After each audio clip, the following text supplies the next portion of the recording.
Shukla ji,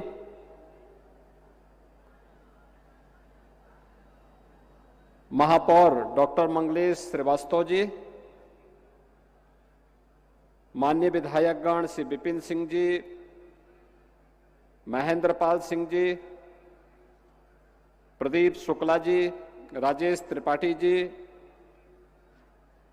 doctor Bimlesh Paswan ji, Uttar Pradesh महिला आयोग की उपाध्यक्ष श्रीमती चारू चौधरी जी, कालीबाड़ी के मोहन जी, भारतीय जनता पार्टी महानगर के संयोजक श्री राजेश गुप्ता जी, गोरखपुर महोत्सव के आज के इस आयोजन में उपस्थित सभी महानुभाव और गोरखपुर के सभी उपस्थित बहनों और भाइयों,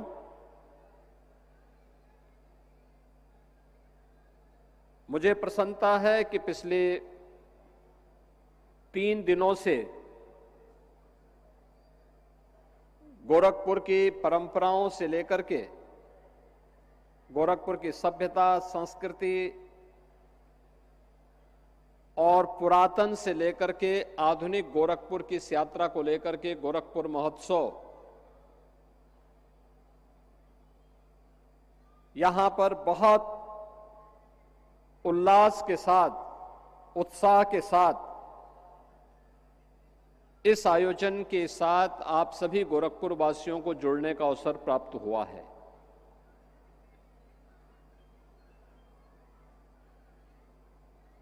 जीवन के प्रत्येक क्षेत्र से जुड़े हुए अलग अलग पक्षों को लेकर के यहां पर उनका मंचन भी हुआ और महोत्सव के अवसर पर गोरखपुर और पूर्वी उत्तर प्रदेश से जुड़े हुए प्रोडक्ट को शोकेसिंग करने का भी एक अवसर इस महोत्सव के माध्यम से प्राप्त हुआ है। युवाओं के लिए विज्ञान प्रदर्शनी का आयोजन, तो यहां पर गोरखपुर से जुड़े हुए विभिन्न उत्पादों को लेकर के उन्हें एक मंच भी प्राप्त हुआ है। कला जगत से जुड़े हुए स्थानीय कलाकारों के लिए हम लोगों ने प्रारंभ से ही एक व्यवस्था करने के लिए मैंने कहा था कि कला से जुड़े हुए लोगों का अलग अलग, वह गायन हो, वादन हो, नाट्य का हो या उनसे जुड़े हुए उन विभिन्न विधाओं को लेकर के भी एक प्रतिस्पर्धा, एक कंपटीशन ग्राम पंचायत, न्याय पंचायत, ब्लॉक और जनपद स्तर पर हो और फिर उनको मंच पर एक स्थान देकर के उनके लिए भी इस कार्यक्रम में उनकी सहभागिता भी हो सके, इसे लेकर के भी हम एक कार्यक्रम को आगे बढ़ाएं। और मुझे प्रसन्नता है कि काफी हद तक इन सभी कार्यक्रमों को समारोह और इस महोत्सव के माध्यम से समाहित करने का प्रयास हुआ है। महोत्सव के पीछे का उद्देश्य भी यही है, जहां कहीं भी अच्छा हो रहा है हमारे सामाजिक जीवन में, व्यापारिक जीवन में, आर्थिक जीवन में या फिर जीवन के अलग अलग पक्षों में अन्नदाता किसानों के द्वारा युवाओं के स्तर पर कला के क्षेत्र में, विज्ञान के क्षेत्र में, स्पोर्ट्स के क्षेत्र में उन्हें हम एक प्लेटफॉर्म दे सकें और महोत्सव के माध्यम से उनका सम्मान दे सकें। गोरखपुर गौरव से आज इस बार भी हम लोगों ने 6 ऐसी विभूतियों को, जिन्होंने अलग अलग क्षेत्र में कुछ नया करने का प्रयास किया, कुछ अलग करने का प्रयास किया, उन्हें सम्मानित करने का प्रयास किया। यद्यपि गोरखपुर बहुत बड़ा जिला है, 65 से 70 लाख की आबादी के जनपद में 5-7 लोगों का चयन करना एक दुरूह कार्य है। उनमें से प्रयास किया जाता है कि कुछ लोगों का चयन हो, उन्हें मंच पर सम्मानित किया जाए। और मुझे प्रसन्नता है कि यहां पे अलग अलग क्षेत्र में, शिक्षा के क्षेत्र में अपने विशिष्ट शोध के लिए, स्पोर्ट्स के क्षेत्र में जिन्होंने गोरखपुर और देश के नाम को आगे बढ़ाने में योगदान दिया है, कला के क्षेत्र में या फिर अन्य क्षेत्रों में भी, कृषि के क्षेत्र में भी जिन्होंने कुछ नया करने का प्रयास किया, उन सभी ऐसी विभूतियों को आज इस मंच पर फिर से सम्मानित किया गया। मैं इस अवसर पर गोरखपुर से जुड़े हुए इन सभी विभूतियों को, जिन्हें आज यहां पर गोरखपुर गौरव से सम्मानित किया गया है, मैं उन्हें हृदय से बधाई देता हूं, अपनी शुभकामनाएं उनके प्रति व्यक्त करता हूं। यह सम्मान हमारी वर्तमान पीढ़ी को और अलग अलग क्षेत्र में कार्य करने वाले हमारे कलाकारों को और जीवन के अलग अलग क्षेत्र में अपने परिश्रम से कुछ नया देने वाले लोगों को भी एक नई प्रेरणा होगी, आगे बढ़ने के लिए उनके लिए एक प्रेरणा होगी। और से समाज का दायित्व बनता है कि हम जिस समाज में रहते हैं उस समाज से केवल लेने की नहीं, बल्कि उस समाज को कुछ देने की भी सामर्थ्य हम स्वयं भी पालें।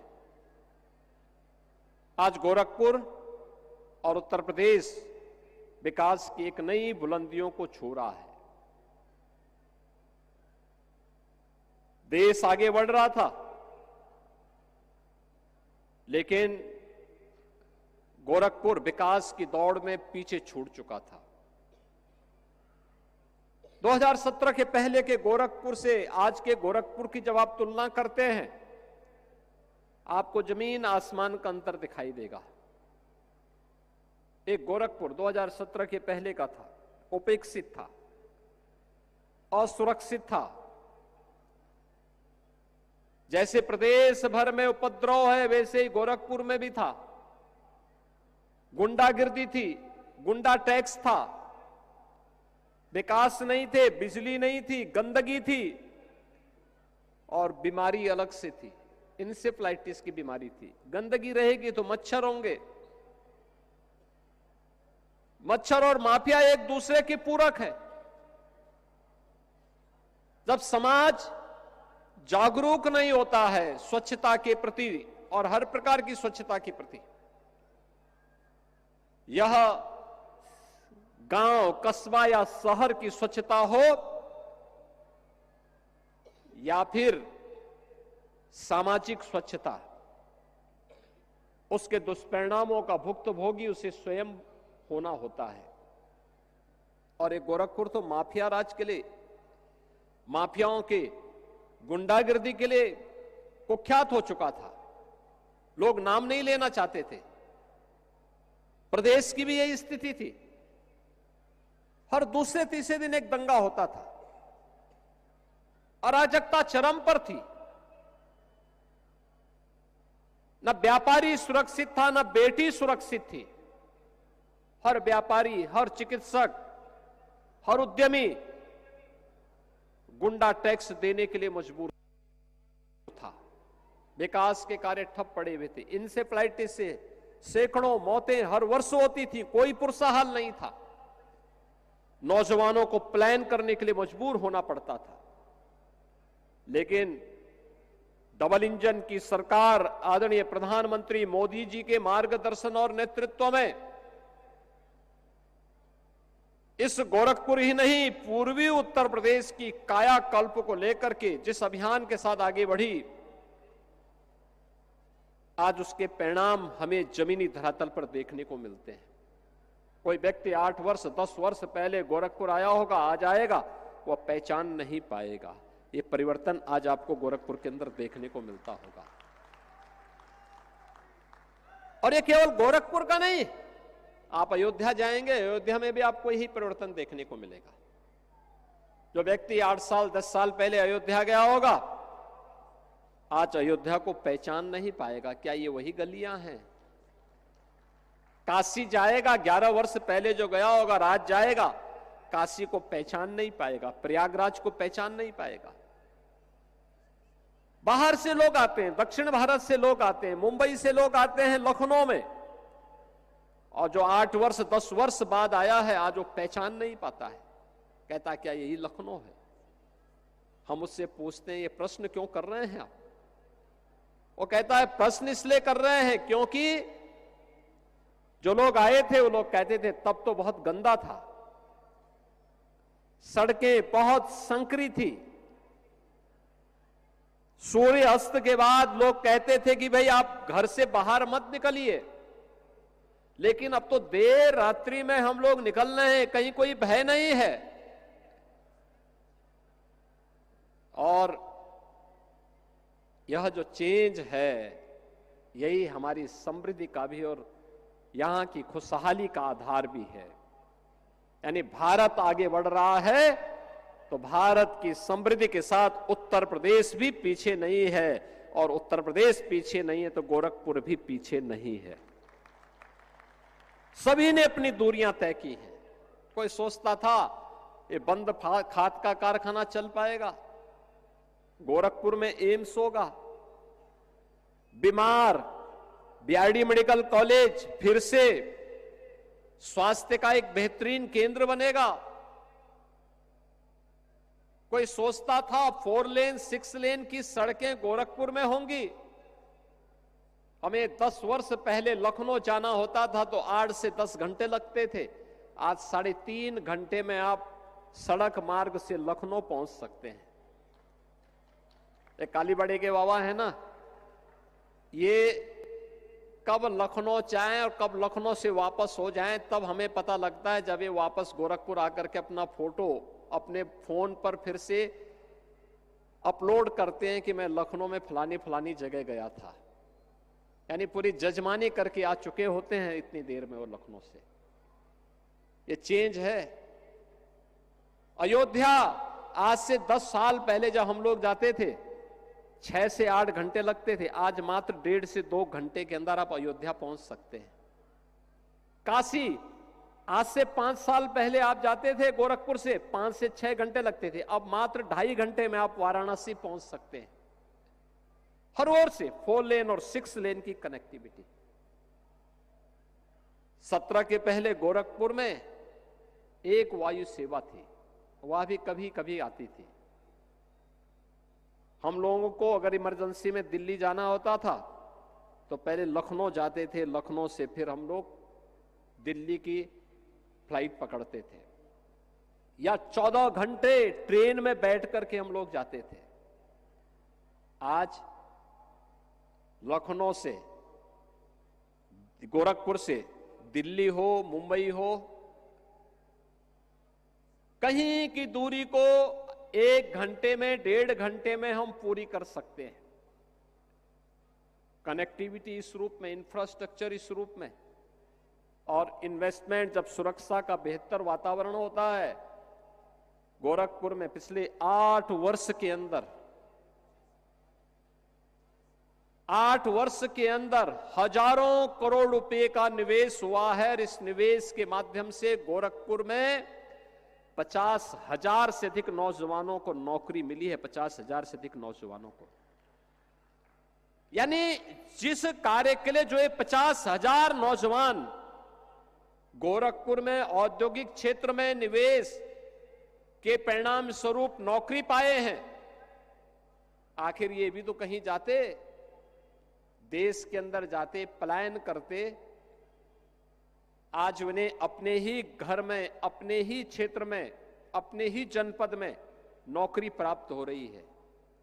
पहले गोरखपुर में एक विश्वविद्यालय था, आज गोरखपुर में 4 विश्वविद्यालय हैं। आज गोरखपुर में होटल मैनेजमेंट का भी इंस्टीट्यूट खुल चुका है, नाइलेट का भी स्किल डेवलपमेंट का एक नया सेंटर गीडा में हम लोगों ने प्रारंभ करवा दिया है। अटल आवासीय विद्यालय अब केवल जिनके पास पैसा होगा वही नहीं पढ़ेगा, बल्कि गरीब से गरीब बच्चा भी अत्याधुनिक शिक्षा प्राप्त कर सकता है। अटल आवासीय विद्यालय सहजनवा में बनकर के आज यहां के हर बच्चे को, प्रदेश के हर गरीब बच्चे को आगे बढ़ने के लिए एक नई ऊंचाई प्रदान कर रहा है। ये जितनी भी उपलब्धियां होती हैं, अपनी विरासत के साथ साथ विकास की यात्रा को शोकेसिंग करने का एक प्लेटफॉर्म मिल सके, एक मंच मिल सके, उस मंच को प्रस्तुत करने का एक आधार होता है। जीवन हताशा और निराशा का नाम नहीं है। जिसने बेईमानी की होगी वह हताश और निराश होगा। एक सामान्य भारतीय नागरिक बेईमानी नहीं करता। अपनी मेहनत से, अपने परिश्रम से, अपने पुरुषार्थ से वो आगे बढ़ता है।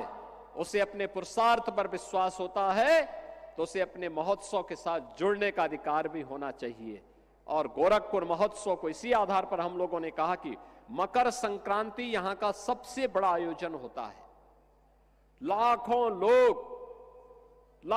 लोग उत्तर प्रदेश से, बिहार से, नेपाल से, देश के अलग अलग भागों से आते हैं और सेवातारी भगवान गोरक्षनाथ जी को अपनी आस्था की पवित्र खिचड़ी चढ़ाते हैं। तो खिचड़ी के ठीक पहले वो आस्था का एक स्थल है, वहां आस्था को नमन करने के लिए देश और दुनिया से लोग आते हैं। लेकिन महोत्सव के माध्यम से उत्साह और उमंग का एक नया संचार हो, इस दिशा से यह मंच आपको यहां पर प्राप्त होता है। और 3 दिन का यह मंच, यह महोत्सव अलग अलग विधाओं को लेकर के अलग अलग कार्यक्रमों के साथ जुड़ता है। आज मुझे प्रसन्नता है, ये रामगढ़ ताल जो कभी गोरखपुर के अंदर अपराध का केंद्र माना जाता था, आज पर्यटन का एक बेहतरीन केंद्र बन गया है। अब गोरखपुर की कोई उपेक्षा नहीं करता।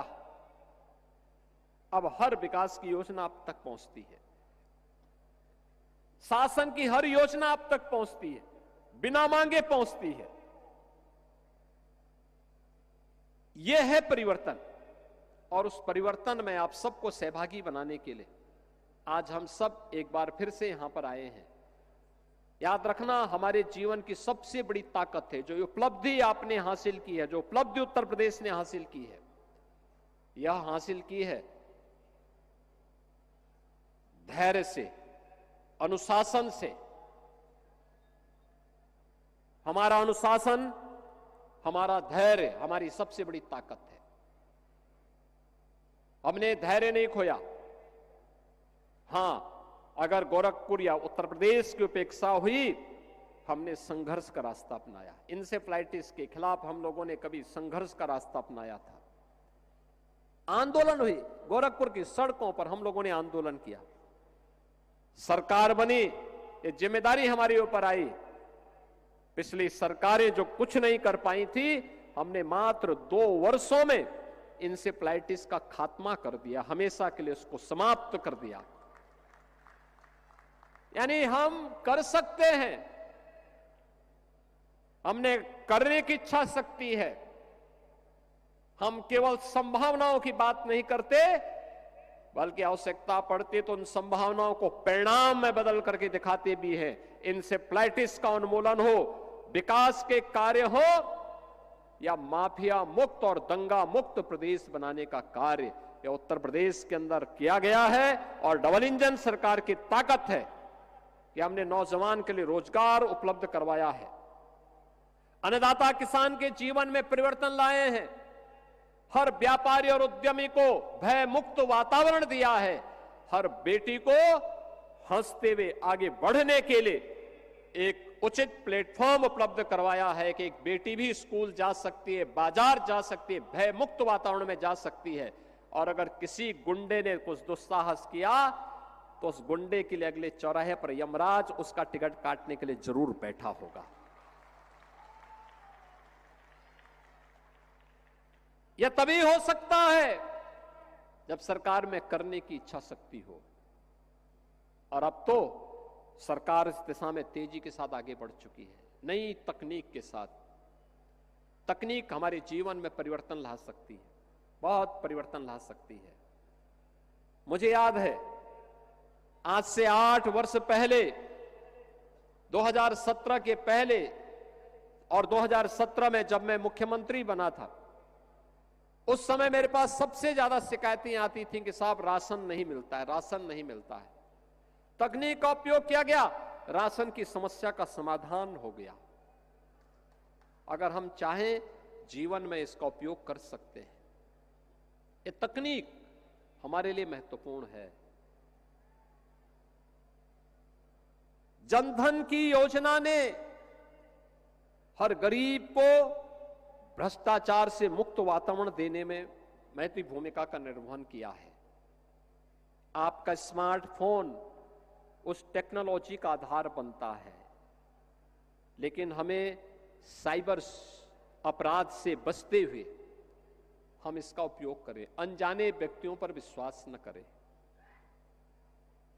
याद रखना, जब भी हम अनजाने लोगों पर विश्वास करते हैं तो साइबर अपराध की चपेट में आते हैं।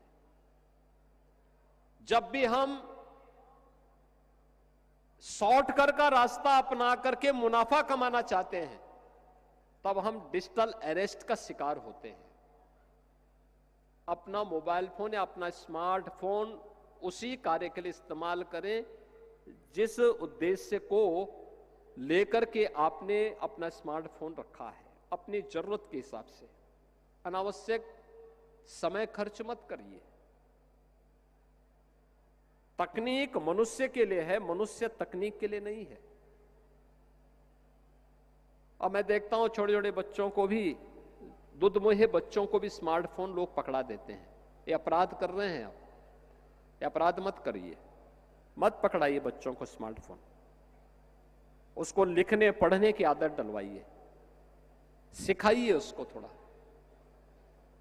स्मार्टफोन पकड़ लेगा तो फिर उसके बाद वो जिद्दी हो जाएगा, डिप्रेशन का शिकार हो जाएगा। एक समय आप धोखे में स्वयं हो जाएंगे। उससे बचिए। दूसरा, स्मार्टफोन बंद करके रखिए। जब आप कहीं यात्रा में जा रहे हैं, बाइक चला रहे हैं या 4 व्हीलर चला रहे हैं, अपना स्मार्टफोन बंद करके रख दीजिए, साइलेंट मोड में रखिए। सड़क दुर्घटनाएं भी हमारे लिए एक चैलेंज है। कितना चैलेंज है। नौजवान बच्चे चपेटे में आ रहे हैं, परिवार समाप्त हो जा रहे हैं। अच्छी सड़कें इसलिए नहीं है कि आप ट्रैफिक के नियमों का उल्लंघन करें।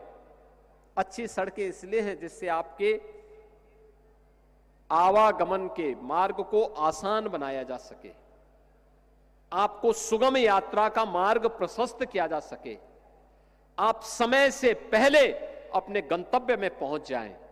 अच्छी सड़कें इसलिए नहीं है कि आप समय से पहले किसी दूसरे लोग की यात्रा में निकल जाएं। ये अच्छी सड़कें इसलिए है कि आप अपने गंतव्य तक पहुंचे, खुशहाल होकर के आप भी, आपका परिवार भी। आपको देख करके, आपकी सफलता को देख करके आपके मित्रगण, आपके परिवार के सदस्यगण, आपके सहयोगीगण खुशहाल हो सके, इसके लिए अच्छी सड़कें बनी हुई हैं। फर्राटा भरने के लिए नहीं, ट्रैफिक के नियमों का उल्लंघन करने के लिए नहीं। स्मार्टफोन लगा करके या बाइक चलाते हुए स्मार्टफोन से बातचीत करते हुए या कान में स्पीकर फोन लगा करके या नहीं दिया गया है। और इसमें नकल करने की आवश्यकता नहीं। मैं देख रहा था रवि किशन एक बार तो कैसे कर रहे थे। मैंने उनको कहा, मैंने कहा ये सब धोखा मत करो भाई, अगर आप स्वयं उल्लंघन करेंगे तो दोस्तों से फिर कैसे उम्मीद करते हैं। हम सबको इन सावधानियों को जीवन में तो याद रखना होगा और महोत्सव का आनंद लेना चाहिए अच्छे ढंग से, अनुशासित तरीके से। अच्छी लगे ताली बजाइए और अच्छा नहीं लगे तो चुपचाप बैठिए। अभी कुछ ही देर में यहाँ पे कालीबाड़ी के बाबा जी और उनका रवि किशन का भी एक काव्य पाठ होगा। और कालीबाड़ी के बाबा जो है ये मिथिलांचल से, और मिथिलांचल की ही एक बेटी बिहार विधानसभा की सदस्य मैथिली सुश्री मैथिली ठाकुर, उनका भी यहाँ पर अभी एक भजन भी होगा। तो यहाँ पर कालीबाड़ी के बाबा और इनका जो है रवि किशन के काव्य पाठ में बाबा स्वस्ति वाचन करेंगे, उसके बाद उनका काव्य पाठ होगा। क्योंकि दोनों की जोड़ी बन चुकी है, अब दोनों एक साथ फिल्मों में भी काम करने वाले हैं। तो दोनों की कौन सी फिल्म आती है मैं नहीं जान रहा हूं, लेकिन दोनों एक साथ काम करेंगे। कब करेंगे ये भी अभी, लेकिन मैंने कहा भी ये फिल्म आप यूपी से बाहर ही करना, यूपी के अंदर मत करना। गोरखपुर महोत्सव के लिए और मकर संक्रांति और खिचड़ी त्योहार के लिए मैं आप सबको बधाई देता हूं, क्योंकि मकर संक्रांति ये भगवान सूर्य के उत्तरायण जाने की एक शुभ मुहूर्त भी मानी जाती है। हमारे जितने भी मांगलिक कार्यक्रम होते हैं उन मांगलिक कार्यक्रमों को आगे आयोजित करने के लिए एक शुभ मुहूर्त, यानी 15 जनवरी से मकर संक्रांति के बाद से शुभ मुहूर्त प्रारंभ हो जाएंगे। खरमास जो थे वह 15 जनवरी को समाप्त हो जाएंगे। 15 जनवरी से हम लोग आगे अपने हर मांगलिक कार्यक्रम को संपन्न कर पाएंगे। और इस अवसर पर उत्तर प्रदेश, बिहार, नेपाल और देश भर से लाखों की संख्या में श्रद्धालु बाबा को खिचड़ी चढ़ाने के लिए बाबा के धाम में गोरखनाथ मंदिर में पहुंचेंगे। हम सब भी मकर संक्रांति के इस त्योहार का आनंद लें। आप सबको मकर संक्रांति की मंगलमय शुभकामनाएं हो। गोरखपुर महोत्सव की सफलता के लिए मैं एक बार फिर से आप सभी को, इस व्यवस्था से जुड़े हुए सभी जनप्रतिनिधि और प्रशासनिक अधिकारियों को, पुलिस के अधिकारियों को, विभिन्न स्वयंसेवी संगठनों को, सामाजिक संगठनों को, व्यापारिक संगठनों को, सभी को मैं हृदय से बधाई देता हूं, अपनी शुभकामनाएं देता हूं। धन्यवाद। जय हिंद।